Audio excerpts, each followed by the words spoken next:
Hello everyone, আসসালামু আলাইকুম। আশা করি সবাই ভালো আছেন। বাংলাদেশি সিম কার্ডের রোমিং সার্ভিস চালু করার পর আপনার মোবাইলে যদি নেটওয়ার্ক না আসে, অটোমেটিক্যালি নেটওয়ার্ক কাজ না করে, সেক্ষেত্রে আপনাকে ম্যানুয়ালি নেটওয়ার্ককে সিলেক্ট করতে হবে। সো ম্যানুয়ালি নেটওয়ার্ক সেটিংস করার আগে অবশ্যই আপনাকে এটা নিশ্চিত করতে হবে আপনার সিম কার্ডটিতে সফলভাবে রোমিং সার্ভিস চালু হয়েছে।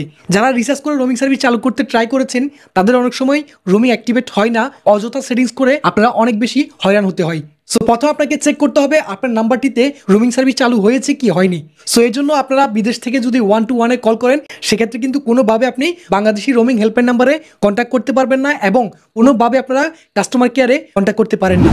সো এই ক্ষেত্রে আপনার জন্য আজকে আমি কিছু নাম্বার নিয়ে এসেছি, যে নাম্বারগুলো একদম সরাসরি রবি অপারেটর, গ্রামীণ অপারেটর, বাংলালিংক এবং এয়ারটেল অপারেটরে যে কোনো অপারেটরকে আপনি সরাসরি কাস্টমার কেয়ার নয়, রোমিং হেল্পলাইন নাম্বারে কল করতে পারবেন। তো আপনাদের সুবিধার্থে আমি নাম্বারগুলো বলছি, আপনারা নোট করে নেবেন। যদি আপনার নাম্বারটি বাংলালিংক হয়, সেক্ষেত্রে আপনি বাংলালিংক রোমিং হেল্পলাইন নাম্বারে কন্ট্যাক্ট করতে পারবেন। বাংলালিংক রোমিং হেল্পলাইন নাম্বারটি হচ্ছে 01950, তারপরের বাকি সবগুলোই হচ্ছে 1। সো এই নাম্বারগুলো আপনাদের সুবিধার্থে আমি স্ক্রিনের মধ্যে দিয়ে দিচ্ছি, আশা করছি আপনারা স্ক্রিনে দেখতে পারবেন। সো আপনার নাম্বারটি যদি রবি কিংবা এয়ারটেল হয়, সেক্ষেত্রে আপনি সরাসরি রবি রোমিং হেল্পলাইন নাম্বারে কল করে জানতে পারবেন আপনার নাম্বারে রোমিং সার্ভিস চালু হয়েছে কি হয়নি। সো আপনি আপনার নাম্বারটি শেয়ার করবেন তাদেরকে, এবং অবশ্যই এনআইডি কার্ডের তথ্য শেয়ার করতে হবে। এনআইডি কার্ডের নাম্বার অথবা জন্ম তারিখ এরকম কিছু আপনার কাছে তথ্য চাইবে, সেই তথ্যগুলো দিলে আপনাকে অবশ্যই জানিয়ে দেওয়া হবে আপনার নাম্বারটিতে রোমিং সার্ভিস চালু হয়েছে কি হয়নি। এছাড়া আপনি আরও রোমিং সংক্রান্ত বিস্তারিত সব কিছু জানতে পারবেন, কি করতে হবে সম্পূর্ণ ডিটেলস কিন্তু আপনি তাদের মাধ্যমে জানতে পারবেন। সো এবার চলুন রবি কিংবা এয়ারটেলের রোমিং হেল্পলাইন নাম্বারটি জেনে নেওয়া যাক। রবি রোমিং হেল্পলাইন নাম্বার হচ্ছে 01819232477। এই নাম্বারটি হচ্ছে রবি এবং এয়ারটেলের রোমিং হেল্পলাইন নাম্বার। এই দুইটা সিম কার্ডের জন্য একটা রোমিং হেল্পলাইন নাম্বার যথেষ্ট।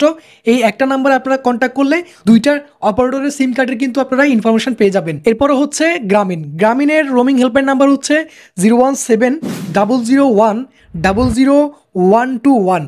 সো এই নাম্বারগুলো আপনাদের সুবিধার্থে আমি স্ক্রিনে দিয়ে দিলাম। সো যারা এয়ারটেল সিম কার্ড ব্যবহার করেন, এয়ারটেল এবং রবি সিমের জন্য একই নাম্বারে আপনারা রোমিং হেল্পলাইন নাম্বারে রবি এবং এয়ারটেলের ইনফরমেশন পেয়ে যাবেন। আপনারা সরাসরি যে অপারেটরের রোমিং সার্ভিস চালু করতে চান অথবা যে অপারেটর রোমিং করেছেন, সেই অপারেটরের রোমিং হেল্পলাইন নাম্বারে কল করলে আপনারা সরাসরি জানতে পারবেন আপনার নাম্বারটিতে রোমিং সার্ভিস চালু হয়েছে কি হয়নি। রোমিং সংক্রান্ত আমাদের ম্যাক্সিমাম ভিডিওতে আপনারা কমেন্ট করেছেন যে ওটিপি আসতে একটু লেট হয়, অনেক টাইম লাগে, অনেক সময় ওটিপি আসলে সেই ওটিপিটি এক্সপায়ার হয়ে যায়। সো এক্ষেত্রে আপনাকে অবশ্যই যেই নেটওয়ার্কটি ওই দেশের সাথে কানেক্টেড স্পেসিফিক সেই নেটওয়ার্কটি আপনাকে সিলেক্ট করতে হবে। আপনি ম্যানুয়ালি নেটওয়ার্ক পরিবর্তন করে দেখতে পারেন। অবশ্যই আপনাদের যাদের ওটিপি আসতে একটু লেট হয়, তারা অবশ্যই ম্যানুয়ালি নেটওয়ার্কটি পরিবর্তন করলে আশা করছি এটার একটা সমাধান পেয়ে যাবেন। সো যারা বাংলাদেশের সিম কার্ডের রোমিং সার্ভিস চালু করে বিকাশ, নগদ, রকেট অথবা যে কোনো ব্যাংকে লেনদেন করতে যাচ্ছেন, তারা চাইলে আমাদের মাধ্যমে অনলাইনে আবেদন করে রোমিং সার্ভিসটি চালু করতে পারবেন। আপনার কাছে কোনো প্রকার অ্যাপস লগ ইন করা ছাড়াই আইআর ফোনের মাধ্যমে অনলাইনে আবেদন করে যে কোনো সিম কার্ডে রোমিং সার্ভিস চালু করতে পারবেন। সো আপনি চাইলে আমাদের মাধ্যমে অনলাইনে আবেদন করে যে কোনো নাম্বারে রোমিং সার্ভিস চালু করতে পারবেন। এর জন্য শুধুমাত্র আপনার নাম্বার এবং পাসপোর্টের কপি লাগবে, এবং অনেক ক্ষেত্রে সিম কার্ডের ইনফরমেশন জানার জন্য আপনার এনআইডি কার্ডের কপির প্রয়োজন হতে পারে। সো রোমিং সার্ভিস চালু করার অনেকগুলো মাধ্যম আছে। আপনি চাইলে কাস্টমার কেয়ার ভিজিট করে রোমিং করতে পারেন, এবং অ্যাপ লগ ইন থাকলে অ্যাপসের মাধ্যমে করতে পারবেন।